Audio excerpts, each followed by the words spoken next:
Hello friends, તો સ્વાગત છે તમારું મારી ચેનલ બિંદીઝ હોમ કિચનમાં। તો ફ્રેન્ડ્સ, આજે હું તમારી સાથે શેર કરવાની છું પાલક પુલાવની રેસીપી। તો ફ્રેન્ડ્સ, પુલાવ તો આપણા ઘરમાં બનતા જ હોય છે અને શિયાળાની તાજી લીલી શાકભાજીઓથી તો લગભગ આપણા ઘરમાં અઠવાડિયામાં એકવાર તો પુલાવ બનતા જ હોય છે। તો ફ્રેન્ડ્સ, આજે હું તમારી સાથે એકદમ ટેસ્ટી અને ચટપટા એવા આપણે પાલક પુલાવની રેસીપી શેર કરીશું। તો ફ્રેન્ડ્સ, વિડીયોમાં એન્ડ સુધી બન્યા રહેજો। તો સૌથી પહેલાં પુલાવ માટે મેં અહીંયા 1 કપ અને 1 કપમાં થોડા ઓછા એટલે 1/3 કપ જેટલા ચોખા એડ કરી લીધા છે। તો તેમાં આપણે સૌથી પહેલાં પાણી એડ કરીને તેને સારી રીતે વોશ કરી લઈશું। તો આ જ રીતે આપણે તેને સરસ રીતે વોશ કરી લેવાના છે। ચોખાને 2 પાણીથી સરસ રીતે વોશ કરીને તેમાં બધું જ પાણી કાઢી લીધું છે। મેં અહીંયા બાસમતી ચોખા લીધા છે, તમે કોઈ પણ ચોખાને લઈ શકો છો। હવે એમાં ફરીથી પાણી એડ કરીને તેને સાઈડમાં રાખીશું। ત્યારબાદ મેં અહીંયા અડધી પોળી પાલક લીધો છે, તેનો વધારાનો ભાગ આપણે કટ કરી લઈશું અને મેં અહીંયા તપેલીમાં 2 ગ્લાસ જેટલું પાણી એડ કરીને રાખ્યું છે અને સરસ એવું બોઇલ થવા દઈશું। તેમાં 1 ચમચી જેટલું મીઠું પણ એડ કરી લઈશું। તો પાણીને આપણે ગરમ થવા દેવાનું છે અને પાણી સરસ ગરમ થઈ ગયું છે। હવે આપણે પાલકને ધોઈને તેમાં એડ કરી લઈશું। તો આપણે પાલકને એડ કરી લીધો છે અને આ રીતે તેને ચમચાની મદદથી પ્રેસ કરીને ડુબાવી લઈશું। હવે તેને આપણે મીડિયમ ટુ હાઈ ગેસની ફ્લેમ પર 3 થી 4 મિનિટ સુધી સરસ એવો બોઇલ થવા દઈશું। આપણે તેને ઓવરકુક નથી કરવાનો। 3 થી 4 મિનિટ થઈ ગયા છે, પાલક પણ આપણું સરસ બોઇલ થઈ ગયું છે। હવે આપણે તેને ઠંડુ થવા દઈશું। તો અહીંયા પાલક ઠંડુ થઈ ગયું છે। હવે આપણે તેને એક મિક્સર જારમાં એડ કરી લેવાનું છે। ત્યારબાદ મેં અહીંયા 2 તીખા મરચાં અને 1 ઇંચ આદુનો ટુકડો લીધો છે, તેને પણ આપણે મિક્સર જારમાં એડ કરી લીધો છે। હવે આપણે મિક્સરનું ઢાંકણું બંધ કરીને તેને સારી રીતે ગ્રાઇન્ડ કરી લઈશું। તો તમે જોઈ શકો છો કે પાલક સાથે આપણે બધા જ મસાલા સારી રીતે ગ્રાઇન્ડ થઈ ગયા છે। હવે આપણે એક કઢાઈમાં મેં અહીંયા 3 થી 4 ચમચી જેટલું તેલ એડ કરી લીધું છે। આપણે ગેસની ફ્લેમ હમણાં લો રાખવાની છે। ત્યારબાદ મેં અહીંયા 1 ચમચી જેટલું ઘી પણ એડ કર્યું છે। તો તમે ખાલી તેલમાં પણ વઘાર કરી શકો છો। હવે આપણે તેને સરસ ગરમ થવા દઈશું। ગરમ થઈ જાય ત્યારબાદ મેં અહીંયા 1 ચમચી જીરું એડ કર્યું છે। જીરું કકડાઈ જાય ત્યારબાદ મેં એક કમાલપત્ર અને તજ લવિંગ અને મરી એડ કરી લીધા છે।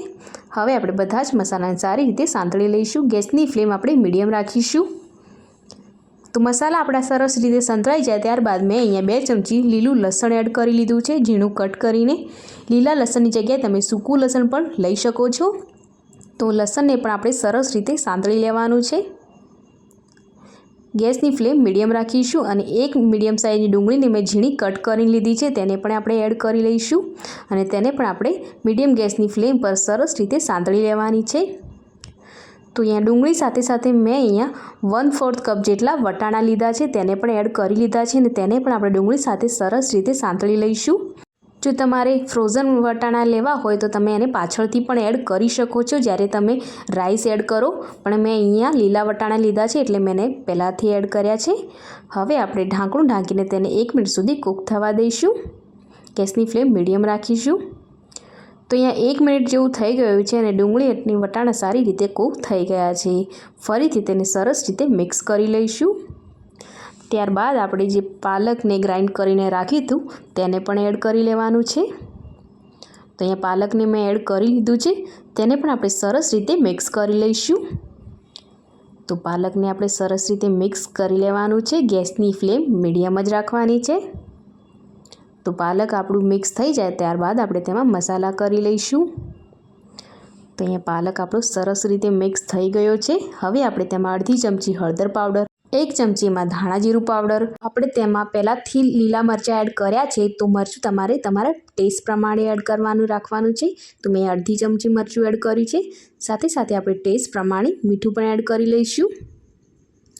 તો મેં મીઠું પણ એડ કરી લીધું છે। હવે આ બધા જ મસાલાની પાલકની પેસ્ટ સાથે સરસ રીતે મિક્સ કરી લઈશું। ગેસની ફ્લેમ આપણે મીડિયમ જ રાખીશું। તો અહીંયા બધા જ મસાલા સારી રીતે મિક્સ થઈ ગયા છે અને મેં અહીંયા અડધી ચમચી જેટલો ગરમ મસાલો પણ એડ કરી લીધો છે, તેને પણ આપણે સરસ રીતે મિક્સ કરી લઈશું। તો અહીંયા બધા જ મસાલા આપણે સારી રીતે મિક્સ કરી લઈશું। મસાલા મિક્સ થઈ જાય ત્યારબાદ આપણે તેમાં ચોખા પણ એડ કરી લેવાના છે। તો મેં ચોખામાંથી પાણી કાઢીને જ રાખ્યું છે, તેને પણ એડ કરી લઈશું। તો મેં અહીંયા ચોખા પણ એડ કરી લીધા છે। હવે આપણે તેને હળવે હાથે સરસ રીતે મિક્સ કરી લઈશું, કેમ કે આપણે ચોખાને વધારે સમય સુધી પલાળીને રાખ્યા છે, એટલે આપણે તેને હળવે હાથે જ મિક્સ કરવાના છે। તો અહીંયા ચોખા આપણા સરસ રીતે મિક્સ થઈ ગયા છે। તો હવે આપણે તેમાં પાણી એડ કરીશું। તો શરૂઆતમાં આપણે તેમાં લગભગ 2 કપ જેટલું પાણી એડ કરીશું। તો અહીંયા આપણે 2 કપ જેટલું પાણી એડ કરી લીધું છે। તેને એકવાર ફરીથી સરસ રીતે મિક્સ કરી લઈશું। ગેસની ફ્લેમ હમણાં મીડિયમ રાખીશું। તો મેં અહીંયા ચોખા મિક્સ કરી લીધા છે। મને અહીંયા થોડું પાણી ઓછું લાગ્યું, તો મેં ફરીથી 1/4 કપ જેટલું પાણી એડ કર્યું છે।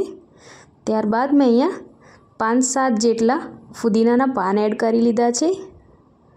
અહીંયા મેં અડધો લીંબુનો રસ પણ એડ કરી લીધો છે, જેથી સરસ એવો ટેસ્ટ આવશે એમાં। હવે ફરીથી તેને થોડું શું મિક્સ કરી લઈશું। ત્યારબાદ આપણે ઢાંકણું ઢાંકી તેને મીડિયમ ગેસની ફ્લેમ પર 5 થી 7 મિનિટ સુધી કૂક થવા દેવાનું છે। તો અહીંયા 5 થી 7 મિનિટ જેવું થઈ ગયું છે, અને ચોખાને આપણે ખોલીને જોઈએ તો તે સરસ એવા કૂક થઈ ગયા છે। તો પણ આપણે તેને 1 મિનિટ સુધી ફરીથી લો ગેસની ફ્લેમ પર કૂક થવા દઈશું। તો અહીંયા 1 થી 1.5 મિનિટ જેવું થઈ ગયું છે, અને આપણો પુલાવ સરસ રીતે કૂક થઈ ગયો છે। આપણે તેને એકવાર હલાવીને જોઈશું। આપણે તેને હળવે હાથે જ મિક્સ કરવાનું છે। તો તમને ચમચા પર લઈને બતાવું તો દેખો, ચોખા પણ આપણા સારી રીતે કૂક થઈ ગયા છે, સાથે સાથે વટાણા પણ સારી રીતે કૂક થઈ ગયા છે। તો હવે આપણે તેને ગરમા ગરમ સર્વ કરી લેવાના છે। તો આપણો એકદમ ટેસ્ટી અને ચટપટો એવો પુલાવ તૈયાર થઈ ગયો છે। હવે આપણે તેને સર્વ કરી લઈશું। તો ફ્રેન્ડ્સ, એકદમ ટેસ્ટી ચટપટો પુલાવ, આપણો પાલક પુલાવ કહી શકાય, તે આપણો એકદમ ટેસ્ટી અને ચટપટો એવો પાલક પુલાવ બનીને તૈયાર થઈ ગયો છે। તો ફ્રેન્ડ્સ, રેસીપી કેવી લાગી એ કમેન્ટ સેક્શનમાં જરૂરથી જણાવજો।